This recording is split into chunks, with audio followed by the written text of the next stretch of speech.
salvação se perde ou não se perde? Como que nós trabalhamos essa questão, uma vez salvo, salvo para sempre?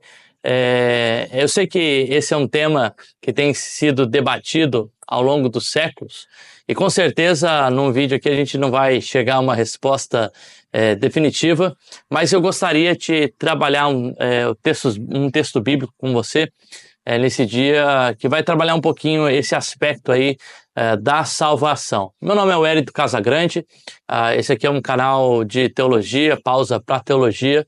Eu sou pastor, mas também sou doutor em teologia e eu gostaria de trabalhar um pouquinho o texto hoje de Hebreus, capítulo 6, verso 1 a 12. Talvez mais conhecido seja o versículo 4 ao versículo 6, onde fala que é impossível, né? Aquele que foi iluminado, que recebeu o dom celestial, provou do Espírito Santo, da boa palavra de Deus, do mundo vindouro, e caiu. É impossível se renovar essa pessoa para o arrependimento, né? Então é um texto que tem sido defendido principalmente por aqueles que acreditam na perda da salvação. Mas eu gostaria de trabalhar esse texto de uma maneira um pouco mais exegética, um pouco mais cuidadosa e tentar trabalhar justamente as várias possibilidades, né? A minha ideia por trás desse texto não é trazer uma resposta definitiva, mas trazer diversos olhares sobre o texto e, ao mesmo tempo, claro, poder trazer a minha perspectiva daquilo que eu acredito seja uma leitura mais apropriada desse texto. Então eu gostaria de começar lendo o Hebreus capítulo 5, verso 11 até o 14, que é o contexto imediato aqui do capítulo 6, do verso 1 ao verso 12, e para que a gente consiga entender o que está acontecendo aqui, e depois a gente vai fazer mais propriamente, ficar aí no versículo 1 até o versículo 12. Então o versículo 11 lá do capítulo 5 diz assim: a esse respeito temos muitas coisas a dizer, coisas difíceis de explicar, porque vocês ficaram com preguiça de ouvir. Pois quando já deviam ser mestres, levando em conta o tempo decorrido, vocês têm novamente necessidade de alguém que lhes ensine quais são os princípios elementares dos oráculos de Deus. Passaram a ter necessidade de leite e não de alimento sólido. Ora, todo aquele que se alimenta de leite é inexperiente na palavra da justiça, porque é criança. Mas o alimento sólido é para os adultos, para aqueles que pela prática têm as suas faculdades exercitadas para não discernir somente o bem, mas também o mal. Então a gente vê aqui no versículo 11 a 14, o contexto imediato do texto, né, trabalhando aí uma exortação do autor de Hebreus, que a gente não sabe quem que é, e falando justamente sobre esse povo, né, o quanto eles já deveriam ter crescido e ter uma maturidade maior na fé, mas eles continuavam, apesar de tanto tempo, e aqui possivelmente uma segunda geração de cristãos, apesar de tanto tempo na fé, eles ainda mamavam do leite espiritual, quando eles já deveriam ser adultos e estar se alimentando de alimento sólido. E aí então a gente começa o capítulo 6, que vai começar justamente trabalhando essa questão aqui dessa exortação, né? Então a gente pode dividir aí o capítulo 6 em três partes, o verso 1 a 3, a gente começa ali com a continuação dessa exortação, né? Uma exortação ao crescimento, à maturidade na fé, desses elementos básicos da fé, né? Então ele vai falar, olha, por isso, deixando esses princípios elementares, a gente avança para outros princípios, né? Não colocando outro fundamento na doutrina de Cristo, e aí ele fala de 6 elementos ali que fazem parte dessa doutrina de Cristo, e aí depois, versículo 4 a 6, ele traz essa exortação, então, para aqueles que foram iluminados, que provaram do dom celestial, que além disso participam do Espírito Santo, provaram da palavra de Deus e também desse mundo vindouro, para que se esses se caíssem, eles não seriam renovados ao arrependimento. Isso seria impossível. Versículo 7 a 8, a gente tem uma ilustração aí tirado do campo, da terra, né, e onde ele fala sobre 2 solos que são regados, vamos dizer assim, pela chuva. Os 2 recebem a chuva, no entanto, um produz frutos bons, frutos aproveitáveis, e por isso proveitosos, e por isso esse solo ele é abençoado. Ao passo que o outro, ele, mesmo recebendo também a chuva e aderindo à chuva, ele produz espinhos e ervas daninhas, e por isso é amaldiçoado e lançado no fogo. E aí, versículo 9 a 12, né, o autor de Hebreus aqui vai falar, olha, vocês, porém, eu conheço vocês e eu tenho certeza que vocês têm perseverança na fé, eu conheço o amor de vocês, o serviço, tanto que vocês fizeram com que vocês continuam fazendo, né? Então ele mostra ali um certo incentivo a esses irmãos para continuarem perseverantes, imitando o serviço daqueles que pacientemente e com perseverança herdam a promessa, né? Então esse é mais ou menos uma estrutura geral, né, daquilo do texto que a gente vai trabalhar nesse dia. E o que a gente observa é que esse tema, na verdade, da perda da salvação, não é um tema de agora, né? Ou que a gente vai resolver nesse vídeo aqui de talvez 30, 40 minutos, mas, no entanto, é um tema que tem sido debatido ao longo de séculos e séculos, e aí a gente encontra textos que vão trabalhar tanto a abordagem mais de uma segurança, né? De uma graça salvadora, uma graça perseverante, de uma soberania de Deus e de que aqueles que de fato são escolhidos por Deus não se perdem, e outros que vão também trabalhar um pouco dessa responsabilidade humana, da santificação e de fato manter a salvação, né? Se a gente pode dizer.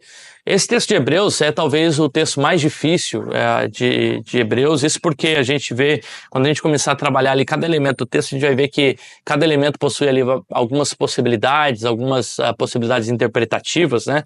E por isso, no seu todo, né, quando ele é lido, a gente pode ler ele a partir de algumas perspectivas, ou de como a gente compreende esse texto, né? Mas, no geral, a gente entende que ele está falando aí, é uma exortação àqueles que, versículo 11 ali do capítulo 5 e versículo 12 do capítulo 6, vão falar daqueles que são nothros, são preguiçosos, não diligentes, estão numa letargia espiritual, não possuem disposição em ouvir a palavra de Deus, e de que eles já deveriam, no entanto, ser professores, mas eles ainda eram bebês espirituais. Então há uma exortação, um incentivo aqui à maturidade, né? Então a gente entende que, no contexto geral, não parece aqui que o versículo 4 a 6 seja o tema central do texto, né? Que o autor de Hebreus está trabalhando, se perde ou não se perde a salvação. No entanto, a gente consegue, a partir desse texto, trabalhar alguns elementos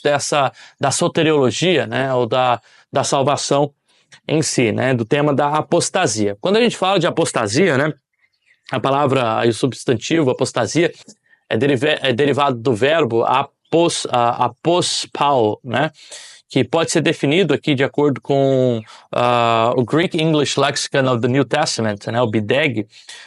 Ele pode ser definido tanto como puxar ou retirar algo literalmente de um local, né, quando a gente retira ou tira algo de um local, ou o afastamento de um local físico ou de um ponto de vista, né. Então, o termo ele se trata tanto da retirada de algo ou afastamento de algo de um local físico ou até de um local figurado como um ponto de vista, né? O termo também é utilizado dentro do contexto aqui, greco-romano, e no contexto judaico, né? A gente vê alguns textos que trabalham com essa ideia, como uma rebelião ou um abandono a um certo ponto de vista, seja uma rebelião política de uma ideologia, ou até mesmo uma rebelião contra a fé, né? E a gente entende a apostasia como uma quebra da fé nesse sentido, né? Então, num sentido mais amplo, a gente entende tanto sentido literal de retirar-se ou afastar-se de um local físico, mas o sentido figurado também de uma retirada, um afastamento de um ponto de vista, uma espécie de rebelião ou abandono, né? Seja de uma ideologia ou de um ponto de fé, né? E no sentido mais específico, nesse texto, o contexto imediato de Hebreus, a gente sabe que o autor de Hebreus está escrevendo para pessoas que, quando lido toda a carta, são pessoas que estão sendo tentadas ao regresso ao judaísmo, né? Então, o autor de Hebreus vai tentar provar justamente que Cristo é maior do que todos esses elementos do judaísmo, né? Porque há aqui uma tentativa de regresso a esse judaísmo. Então toda a carta de Hebreus é, na verdade, uma tentativa de convencimento do autor de que Cristo é maior, né? Cristo é maior na sua revelação, capítulo 1, Cristo é maior do que os anjos, Cristo é maior que Moisés, Cristo é maior que a lei, o sacerdócio de Cristo, que é o sacerdócio de Melquisedeque, da linhagem de Melquisedeque, é maior do que o sacerdócio levítico, o sacerdócio arônico, e aqui também, de certa forma, Cristo é maior do que o próprio judaísmo, do que o judaísmo, né?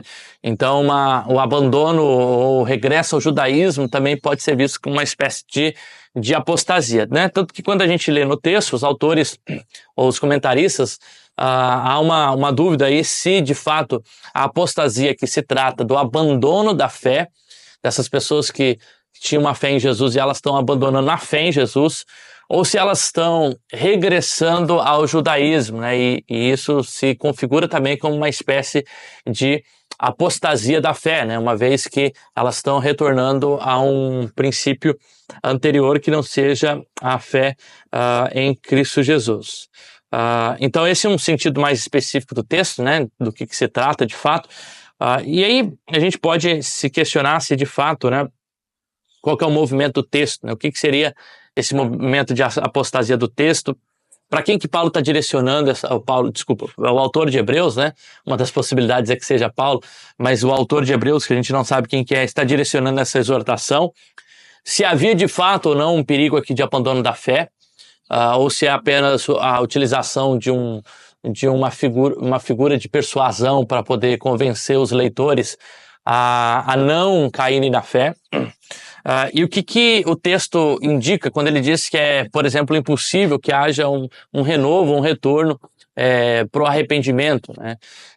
Qual que é o propósito central desse texto? Eu quero começar lendo aqui os 3 primeiros versículos, a gente vai fazendo a exposição aos poucos, e aí com o tempo a gente vai trabalhando cada elemento desse texto, tá? Aí o versículo 1 a 3 diz: por isso, deixando os princípios elementares da doutrina de Cristo, avancemos para aquilo que é perfeito, não lançando de novo a base do arrependimento das obras mortas e da fé em Deus.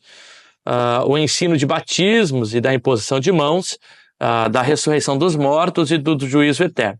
Isso faremos se Deus permitir. Então, a expressão aqui que ele inicia no versículo 1, dió, né, é uma expressão que significa por isso, portanto, né, e que ele está trazendo então uma ideia daquilo que foi tratado anteriormente, versículo 11 a 14, capítulo 5, que a gente já viu, né, que é o tema de uma exortação ou incentivo à maturação na fé. Essas pessoas já deveriam ser professores, mas ainda mamavam leite espiritual. Então indica aqui uma continuação da perícope anterior e está lidando justamente com esse tema da necessidade da maturidade espiritual. No seu comentário, Paul Ellingworth, né, o Handbook to the Letter of Hebrews, ele comenta que o ensino maduro não significa que o ensino dado por pessoas maduras, né? Não, então o que se está tratando aqui não é um ensino de pessoas maduras, mas o ensino apropriado para aqueles que são maduros na fé, que são adultos na fé, adultos com respeito à crença. E o texto ele continua aqui, né? Então por isso ele faz uma chamada no versículo 1, né? Deixando os princípios. Então deixarem os princípios elementares da fé em Cristo Jesus, né? Então a tradução aqui ela não deveria indicar que esse deixar os elementos fundamentais da doutrina de Cristo não seria a ideia de deixar como descartar como se fosse algo sem valor, sabe? Como a gente deixa de utilizar algo, ou a gente joga algo no lixo, a gente descarta algo. Não é essa a ideia do autor aqui, né? Uma vez que não faria sentido o autor falar que tem que deixar os ensinos de Cristo de lado, né? E descartar esses ensinos, não é essa a ideia.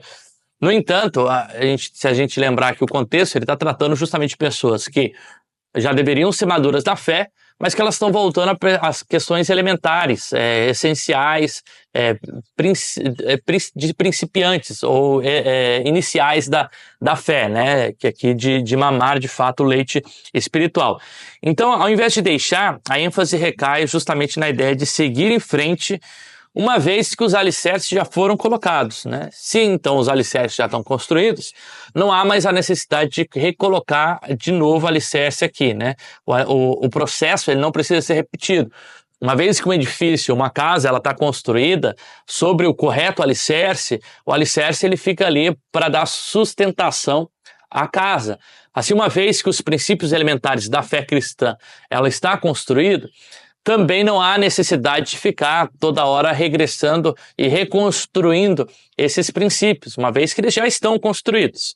Então aqui a gente pode perguntar justamente o que seriam esses princípios elementares de Cristo Jesus. E aí a gente não tem aqui uma unanimidade no que se trata, mas a gente pode tanto interpretar aqui a partir de um genitivo subjetivo ou de um genitivo objetivo, né? Isso porque a expressão ali, os princípios elementares de Cristo, tes arches tu Cristo.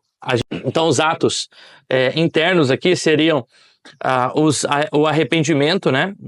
E a fé, arrependimento de obras mortas e a fé em Jesus. Os atos externos seria o batismo e a imposição de mão, então 2 atos da fé cristã que se demonstram, né, externamente, e futuros a ressurreição e o juízo, né? Então é possível também se ver aqui uma transição do autor falando do início, do meio e do fim da fé cristã, começando aí com arrependimento e indo até o fim, que é o juízo eterno. Augusto Nicodemos diz que os crentes hebreus aqui precisavam deixar os rudimentos para compreender que Jesus é tanto a raiz, a origem, o objetivo e o fim de todas as coisas. Então vamos lá, item por item aqui, acerca dessas doutrinas que são consideradas doutrinas elementares. Então a primeira que ele fala aqui é a doutrina do arrependimento de obras mortas, né? Metanoias aponekron ergon. Né? Então o que seria esse arrependimento de obras mortas? As obras mortas aqui possivelmente se referem às ações ou práticas que não têm valor espiritual e que são ineficazes nesse sentido para a salvação, né? O qual o cristão precisa se arrepender como dentro desse processo da conversão a Cristo, né? Não somente ao cristianismo. Então, no versículo 1 aqui, parte B, o arrependimento de obras mortas se refere a esse chamado a abandonar a práticas que, embora sejam práticas religiosas, são práticas espiritualmente mortas, uma vez que elas não possuem a qualidade de trazer a salvação.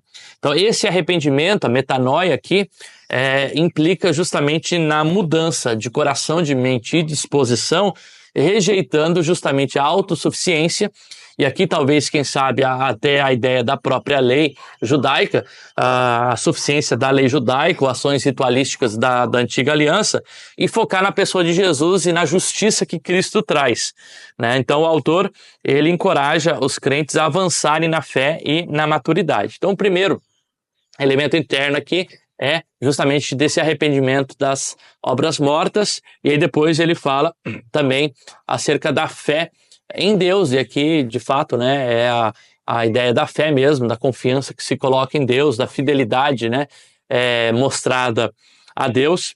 E aí depois ele vai para outros 2 itens aqui, que é o do batismo e da imposição de mãos. Algo que chama atenção aqui na questão do batismo é que ele utiliza-se do plural. Ele não diz aqui ensino acerca do batismo, mas ensino acerca dos batismos. E aí entra então justamente o questionamento por que o autor ele fala de batismos no plural.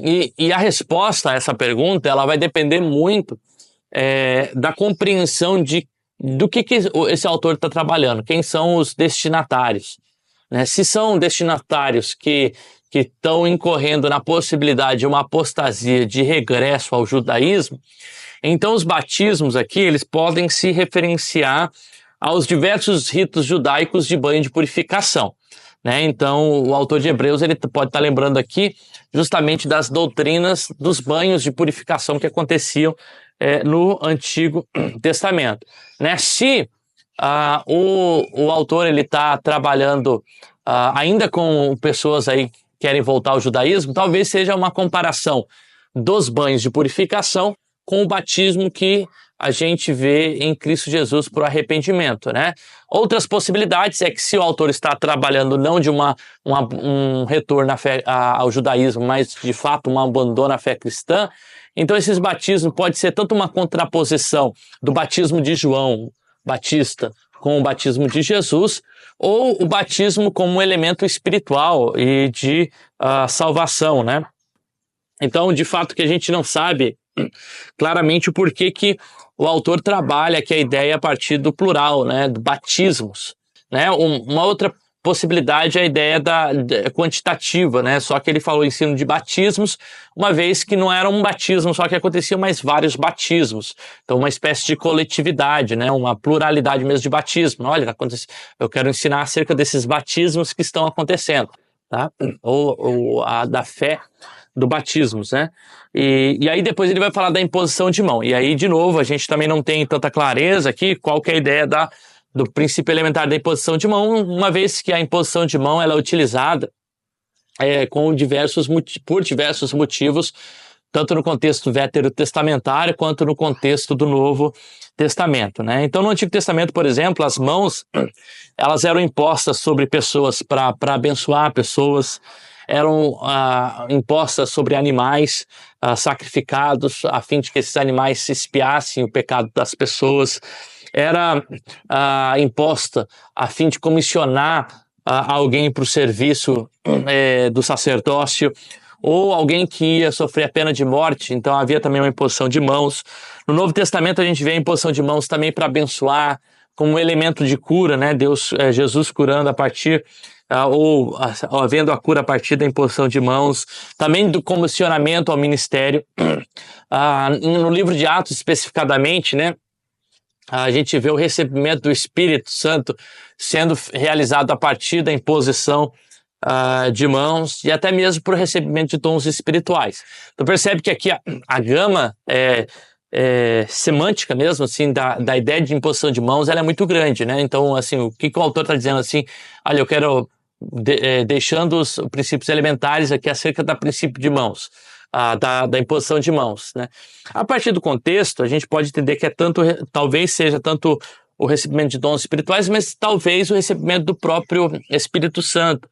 Uma vez que os versículos 4 a 6 vão colocar uma pessoa aqui que de fato foi participante do Espírito Santo e que recebeu o dom celestial. Então talvez aqui seja uma indicação a ideia de alguém da comunidade que recebeu o Espírito Santo. E aí os dois últimos elementos aqui dos princípios elementares é a questão tanto do juízo final quanto também da questão da ressurreição dos mortos, né?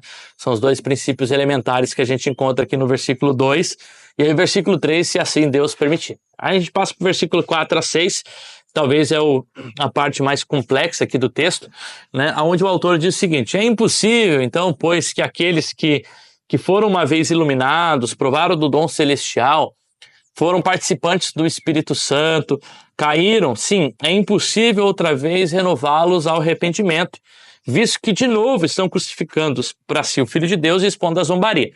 Então ele coloca aqui que é impossível que aqueles que participaram, e aí tem 5 processos aqui, ou atos que as pessoas participaram, e aí elas caem, é impossível renovar essas pessoas para o arrependimento, uma vez que agora então elas estão crucificando a Cristo, né? Isso de novo aí é uma possibilidade interpretativa, né? Alguns interpretam que seria só a ideia de crucificação, mas o expondo também a vergonha ou a ignomínia. Então o trecho aqui em análise é possivelmente mais complexo e que traz ao longo dos séculos muitas ou inúmeras interpretações, né? Alguns leem aqui no texto apenas aquilo que querem chegar a partir da própria ótica, trazendo respostas antes mesmo de se observar as perguntas ou aquilo que de fato o texto está relatando, né? E isso acontece porque muitas vezes a gente coloca a nossa confessionalidade à frente do texto, nesse processo exegético, né? A gente vai para o texto trazendo a nossa perspectiva e o texto ele responde a nossa perspectiva, né? Não é isso que eu quero fazer, não quero me antecipar com as respostas, se antes tentar olhar as potencialidades e fragilidades das possibilidades que a gente encontra nesse texto, possibilidades interpretativas, uma vez que todas elas não estão isentas de erros ou de fragilidades maiores, né? Então aqui eu quero citar aqui na íntegra um texto do Craig Kuster, que ele fala sobre a dificuldade histórica da interpretação desse texto. E ele diz assim, olha, na antiguidade, os cristãos do Ocidente liam os textos à luz de questões da disciplina da igreja, como com os montanistas e novacianos invocando passagens para argumentar a favor de uma disciplina mais rigorosa e rejeitando outras de Hebreu que parecia negar o perdão que havia caducado, né? Então a recepção de Hebreus ela foi facilitada pela ideia de que o texto não proibia a restauração de apóstatas à comunhão, mas apenas o excluía a possibilidade de batizá-los, né? Então no século XVI a gente tem toda uma discussão sobre a canonicidade de Hebreus, e aí depois o quanto esse texto ele pode ser utilizado, né, para rejeição de pessoas também, não só a fé, mas dizer, olha, uma vez que você desviou, agora não há possibilidade de volta, né? Como diz o texto de Hebreus. Então, primeiramente, a gente tem que compreender um pouquinho que de fato o texto está dizendo, ou tentar compreender aquilo que de fato o texto está dizendo. E aí a expressão no versículo 4 que o autor começa é adunathon, né? E o que seria não é possível, ou é impossível, né? O que se refere, então, a essa impossibilidade do texto, né? É a impossibilidade de renovar para o arrependimento. Tá, ok. Alguns comentaristas tentam justamente amenizar a expressão, dizendo que não se trata de uma impossibilidade, mas de uma dificuldade ou de algo que seria difícil. Uma vez que na lógica bíblica não há nada de fato impossível para Deus, até mesmo restaurar alguém para o arrependimento, não seria uma impossibilidade. E a partir de uma lógica, de fato, não há nada impossível para Deus. Mas, de acordo com o olhar bíblico, a Bíblia vai revelar coisas que Deus não faz e que se mostram assim impossíveis para Deus. No texto, por exemplo, versículo 18, diz que é impossível que Deus minta. Ou seja, coloca uma outra impossibilidade, versículo 18. Deus não mente. É uma impossibilidade lógica? Não, é uma impossibilidade do seu caráter ou da sua natureza. Uma vez que parte da sua imutabilidade, esse Deus Santo não pode mentir, esse Deus Santo não pode pecar. E assim também, como parte dessa imutabilidade, parece que há um decreto no texto de que Deus também não poderia perdoar aqueles que de fato rejeitaram a cruz de Cristo e que rejeitaram a Cristo. Uma vez que o alicerce sobre o qual se constrói a salvação é objetivamente Cristo, né? E se a pessoa rejeita a Cristo, então de fato ela também está sendo rejeitada pelo próprio Deus, né? O próprio Evangelho vai falar de pecados ou de pecado, da blasfêmia contra o Espírito Santo como um pecado, por exemplo, de impossibilidade de perdão. Então uma pergunta que a gente pode fazer aqui é justamente quem são essas pessoas que há uma impossibilidade de renovar para o arrependimento. E aí, historicamente, a resposta dada a essa pergunta tem sido diversas, né?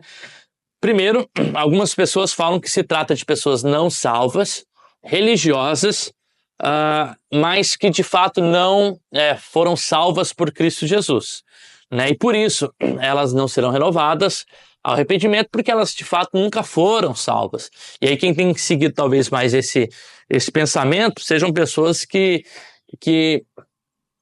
são oriundas de um pensamento mais calvinista, da não perda da salvação, de que uma vez salvo, salvo para sempre. E aí, claro, há outros textos bíblicos que justificam essa ideia, né? A segunda possibilidade é que se trata de pessoas que de fato experimentaram a fé, foram convertidas, mas que poderiam abandonar Cristo e perderem assim sucessivamente a sua salvação, né? E aí a gente pode pensar talvez na teoria arminiana, que trabalha na ideia da perda da salvação. E terceiro, pessoas que vão nem para um lado nem para o outro, entender, poxa, o texto, a ideia do autor não é trabalhar a perda ou não da salvação, mas que se trata de um fato hipotético e não real. Sendo hipotético e não real, o que se tem aqui é mais um argumento de persuasão ou de retórica, e não de fato de perda ou não de salvação. Né? Claro que quem defende essa terceira ideia vai ter que também defender se perde ou não a salvação. Né? É uma forma de não responder essa pergunta, mas ao mesmo tempo a pessoa vai precisar se posicionar acerca disso. Então, de um primeiro lado, a gente tem aqui aqueles que defendem, né, a ideia da perseverança dos santos e da impossibilidade de se perder a salvação. E de um outro lado, a gente tem os defensores daqueles que acreditam na possibilidade da perda da salvação. Então eu entendo que uma boa teologia, ela não tem que ser construída com base apenas numa passagem, né? Então a gente vai sim construir uma boa teologia a partir de várias passagens. No entanto, eu acho que o texto aqui, o intuito do texto não é responder a esses dilemas soteriológicos entre calvinismo e arminianismo, mas procurar ser congruente ao texto, aquilo que o texto diz. E aí, eu gostaria de começar primeiro com aqueles que defendem uma ideia de um texto hipotético, né? A ideia, então, é demonstrar justamente de que o público-alvo ao qual está sendo endereçado aqui em Hebreus, de fato, são pessoas que creem em Jesus, né? Uma vez que o versículo 9 a 12 trabalha ouvintes que não desfaleceram na fé, né? Então o autor vai dizer, olha, mas meus irmãos, meus amados, acerca de vocês, eu sei que vocês têm sido perseverantes, têm amado. Então, de fato, não se trata de um caso real, mas se trata de uma exortação como um pai que fala para o filho, se você fizer isso, filho, o pai e a mãe vai fazer isso, vai castigar, vai colocar você aqui, vai trazer essa punição, mas que de fato não há uma punição. Aqui, o falar para o filho tem um sentido meramente retórico e persuasivo de tentar convencer o filho a não fazer aquilo no qual o pai tenta fazer. Então, ele seria uma intenção retórica de persuasão à continuidade no progresso da fé. E levando o contexto aqui da ideia da letargia espiritual, o argumento retórico faz sentido, mas não responde e parece não fazer jus ao texto que me parece trazer a ideia de fato, uma possibilidade real, né? Por que o autor traria esse exemplo se não fosse uma possibilidade real desses autores ou dessas pessoas?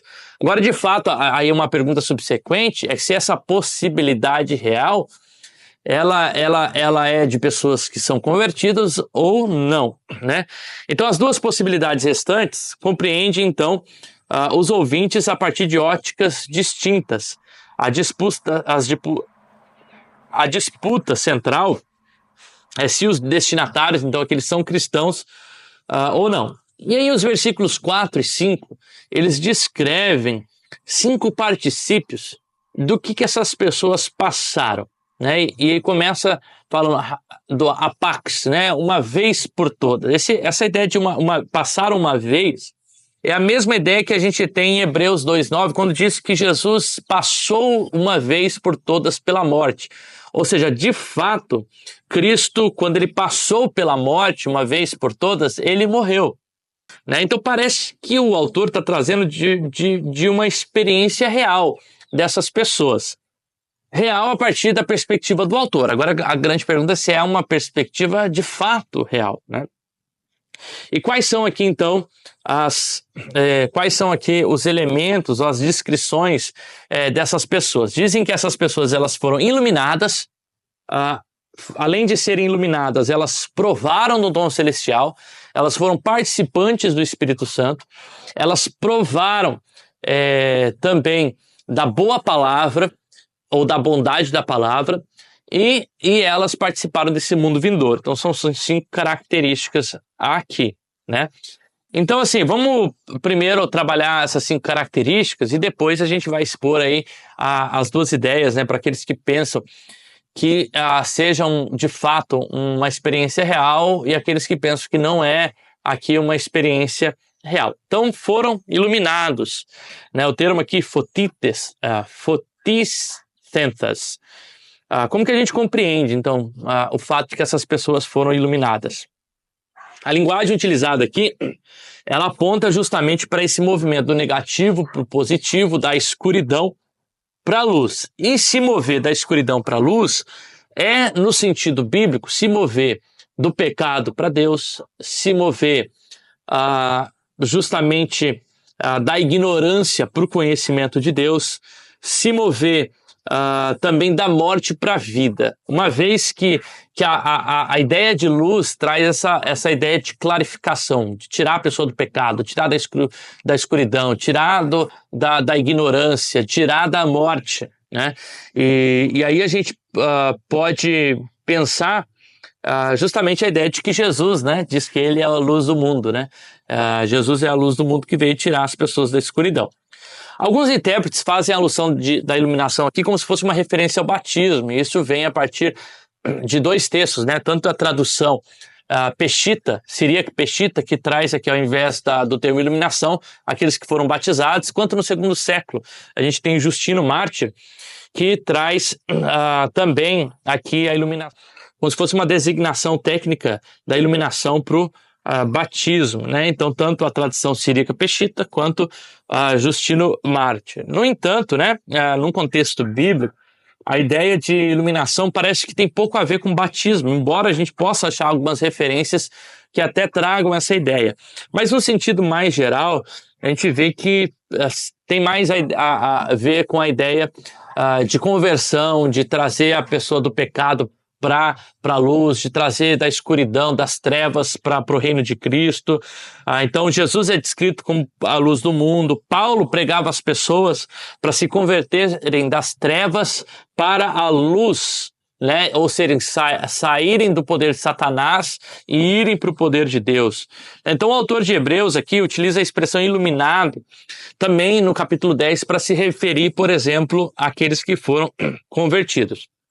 Então parece que a ideia de iluminação aqui se trata na ideia da conversão, trazer da escuridão para de fato para a luz. E aí ele continua dizendo, olha, essas pessoas não só foram iluminadas, mas elas provaram do tom celestial, né? Geusamenus thestoreas tes epuranion, né? Então essas pessoas, elas provaram, elas degustaram do presente celestial divino, né? Então a expressão Gilmai aqui se dá a ideia de comer ou de se provar algo. Jesus é dito que ele provou a morte, né? Então ele de fato morreu, né? O texto bíblico ele traz diversas vezes esse verbo de um sentido literal, né? Pessoas que provaram, que comeram alimento, né? Comeram alguma coisa, mas também como uma experiência plena que alguém teve. Então parece que de fato o autor está falando de uma experiência celestial, uma experiência de algo que essa pessoa teve com algo que Deus deu, de uma graça de Deus. O que seria esse dom celestial, né? Aqui talvez a ideia do dom celestial é justamente a ideia da redenção de Cristo Jesus, né? O dom celestial aqui pode ser esse dom gratuito que é a própria salvação, ou talvez o próprio Espírito, né? Mas talvez a salvação, porque ele vai continuar dizendo que essas pessoas elas foram metahus genethentas pneumatus agios. Elas foram participantes do Espírito Santo, né? Elas foram participantes do próprio Espírito Santo. E aí o texto vai continuar falando que não só foram participantes do Espírito Santo, mas elas também provaram, né? De novo a palavra provaram aqui da palavra de Deus, né? Theurema, e dos poderes vindouros, né? E aqui então me parece que de fato se trata de uma experiência real que essas pessoas tiveram.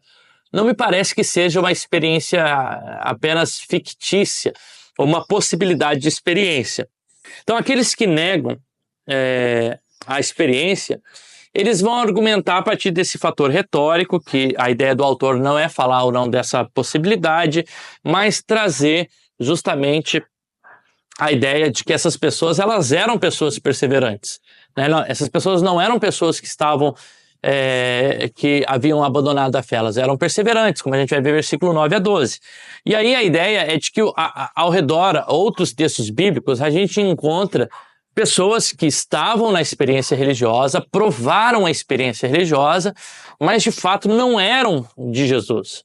Por exemplo, o Judas, né, diz que ele estava com Deus, estava com Jesus, mas ele não era de Jesus. 1 João 2,19 diz, olha, eles saíram do nosso meio, mas eles não eram dos nossos. Porque se tivessem sido os nossos, eles permaneceriam conosco. Né? Então aqui se dá a ideia de que, olha, aquele que é de fato de Cristo permanece com Cristo. Ou em João 17,12, quando Jesus diz, olha, quando eu estava com eles, eu guardava eles, eu protegi eles no meu nome.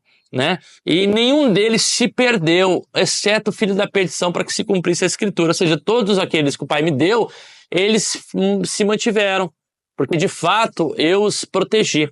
Ou Mateus diz que muitos falarão assim para o Senhor naquele dia, Senhor, Senhor, no teu nome eu expulsei demônios, eu fiz isso, eu fiz aquilo, e Jesus fala, aparta de mim, vocês que cometem a iniquidade. Ou seja, nos três textos, a ideia de pessoas que estavam com Jesus, que provaram da experiência religiosa, mas que de fato não eram de Cristo. Né? Uma outra alusão pode ser vista no próprio exemplo do povo de Israel. Né? 1 Coríntios 10, 1 a 4 diz, por exemplo, que aquele povo, nessa mesma similaridade, eles estavam debaixo dessa nuvem, eles passaram pelo mar, eles provaram do dom de Deus, eles provaram do sustento de Deus, do maná de Deus, todos beberam a bebida espiritual. E aí Paulo acrescenta, no entanto, Deus não se agradou da maioria deles, e apenas 2 de fato conquistaram a terra prometida, né? Então, de fato, esses textos mostram a possibilidade de pessoas terem uma experiência religiosa sem, de fato, terem a experiência da salvação. E, de certa forma, mostrar também a ideia da perseverança, daqueles que estão em Cristo Jesus, eles perseveram. O grande problema, eu acho que é justificar o texto de Hebreus a partir de outros textos, né? Sem especificamente tentar compreender o texto de Hebreus. E quando eu leio propriamente essas 5 características que a gente vê aqui nesse texto, não me parece ser uma característica, porque esses outros textos eles vão falar que de fato, olha, essas pessoas elas estavam, mas não eram, Judas, né, o filho da perdição. Então, de fato, essas pessoas, elas se afastaram, né? Mas aqui estão falando de pessoas que provaram o dom celestial, provaram o Espírito Santo, receberam a salvação.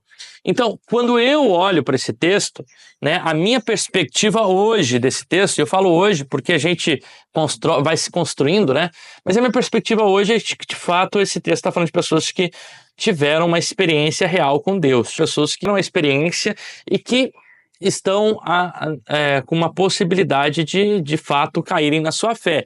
É como se o autor estivesse argumentando, olha, se vocês continuarem na letargia espiritual de vocês, se vocês continuarem ignorando a palavra de Deus, se vocês continuarem regressando ao leite espiritual, vocês vão voltar a tal ponto de rejeitarem todo esse princípio elementar da fé em Cristo Jesus. E se vocês rejeitarem a Cristo Jesus, vocês vão estar expondo Cristo à crucificação novamente, o expondo à vergonha, e é impossível que vocês se renovem, ou que Deus os renove. Por quê? Porque vocês estão rejeitando a pedra fundamental, vocês estão a pedra elementar, a pedra sobre a qual se constrói a salvação, né? E aí, nesse fato, vocês estão envergonhando a Cristo e envergonhando Cristo diante de outras pessoas, tá? E aí o versículo 7 a 8, o texto ele vai trazer 2 exemplificações, e aí a gente caminha para o final do texto, né? Então, em primeiro, ele ilustra esses personagens do versículo 4 a 6 e as condições de 2 terras, né? As 2 receberam as chuvas, as 2, de certa forma, também A chuva, ela entrou nas duas terras, né? No entanto, uma produziu frutos e a outra produziu espinho. Uma se mostrou abençoada, a outra se mostrou amaldiçoada. Uma se mostrou útil, outra se mostrou inútil. Uma foi lançada no fogo, outra foi abençoada por Deus.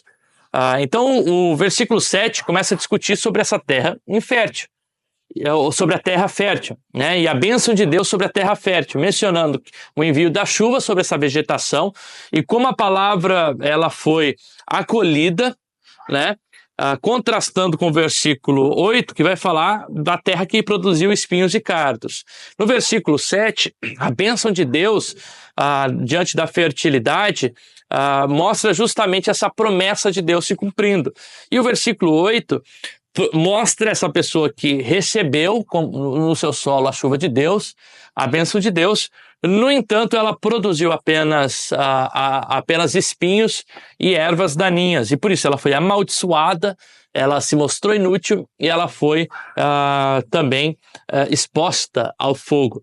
E aí a gente caminha para o versículo 9 a 12, que é um incentivo aqui à perseverança, né, onde o autor diz: quanto a vocês, meus amados, ainda que nós falamos dessa maneira, nós estamos certos de que coisas melhores os esperam, coisas relacionadas com a salvação. Porque Deus não é injusto para se esquecer do trabalho que vocês fizeram e do amor que mostraram com o seu nome, pois vocês serviram e ainda estão servindo aos santos. Desejamos que cada um de vocês continue mostrando até o fim o mesmo empenho da plena esperança, para que não se tornem preguiçosos, mas imitadores daqueles que pela fé e pela paciência herdam a promessa. Então a gente chega à última parte dessa perícope, onde o autor de Hebreus demonstra que justamente a certeza de que os destinatários pertenciam ao grupo daqueles, não daqueles que eram apóstatas, mas daqueles que perseveraram, não dos espinhos e das ervas daninhas que seriam amaldiçoadas e lançadas no fogo, mas do fruto da terra frutífera, que seria abençoada, né? E aqui ele traz vários aspectos desse povo. Primeiro, que eles eram amados de Paulo, né? Uma linguagem fraternal aqui, né? Coisas melhores os esperam relacionadas à salvação, o trabalho que vocês fizeram, que continuam fazendo, o amor que vocês demonstraram, vocês serviram e continuam servindo, continuem nesse mesmo empenho diante da certeza da salvação, imitem aqueles que com fé e com perseverança vão herdar a promessa. Então, por que o autor escreve essa mensagem? Parece que ele escreve justamente para que essas pessoas não se tornem preguiçosas e que essa preguiça espiritual que tem sido mostrada para alguns não possa produzir pessoas que vão ignorar a palavra de Deus, vão regressar ao ponto de abandonarem a fé.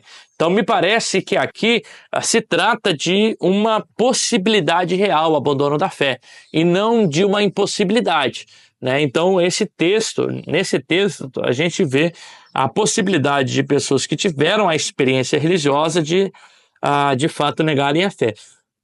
Pergunta subsequente: será que essas pessoas são salvas? Né? Eu acho que é muito difícil a gente falar, essas pessoas não são salvas, né? Porque a gente não tem como afirmar isso.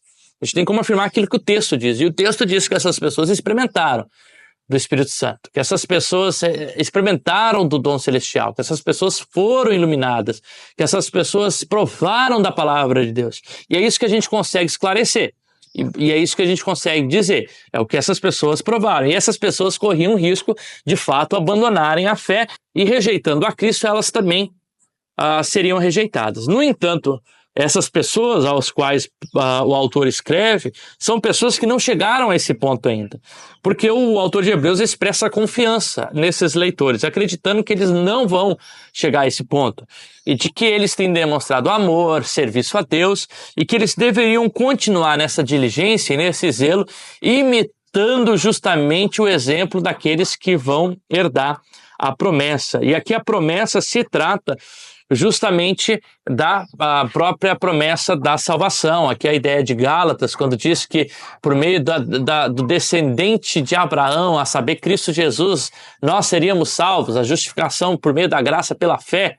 Aqui a promessa é a promessa feita a Abraão, que se cumpre no descendente Cristo Jesus e se estende a todos nós. Então o autor encoraja os leitores a continuarem expressando essa fé, essa esperança, esse amor até o fim, a fim de se afastarem desses perigos mencionados aqui anteriormente. Então o texto ele vai discutir essa advertência séria contra o abandono da fé, e aqui a gente caminha para o final. Ele enfatiza a necessidade do progresso espiritual, de não ficar construindo sobre elementos básicos da fé, mas que a gente deve crescer em maturidade.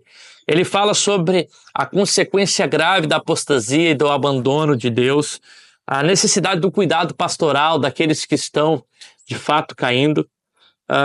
E aqui alguns debates podem ser explorados com mais minúcia, como por exemplo a ideia da perda da salvação, da segurança da fé, a experiência religiosa versus a experiência da conversão, e tantos outros temas aqui que podem ser debatidos, a partir do texto que a gente viu. A minha ideia por trás dessa exposição, aí a gente ficou quase uma hora, trabalhando esse texto. A minha ideia é poder trazer o texto de uma forma um pouco mais minuciosa para esse debate e te convidar para que a gente possa, de fato, explorar os textos de uma forma mais intelectualmente aberta, no sentido de deixar o texto falar conosco, Então eu convido vocês participarem também, esse vídeo está sendo gravado, mas participarem aí por meio dos comentários, deixarem as suas dúvidas, deixarem as suas ideias e perspectivas acerca desse texto, o que vocês acham desse texto, o que vocês compreendem, A minha ideia não é que todos precisem concordar com a minha ideia ou a minha perspectiva do texto, mas que a gente possa de fato dialogar, Então esse foi um vídeo que a gente trabalhou um pouco mais profundo aí o texto de Hebreus 6, 1 a 12, e eu te convido aí a continuar essa conversa por meio dos comentários aí desse vídeo e dos outros vídeos que virão. Se você gostou desse vídeo, gostou desse conteúdo e gostaria de fato continuar recebendo mais vídeos como esse, não deixe de se inscrever no canal, de compartilhar, ativar ali o sininho, de compartilhar para outras pessoas que se interessam por esse tema, E a ideia é que a gente possa poder explorar os textos aí semanalmente ou quinzenalmente, de uma forma um pouquinho mais profunda. Te agradeço aí a todos que ficaram até o final e que Deus possa abençoar a sua vida.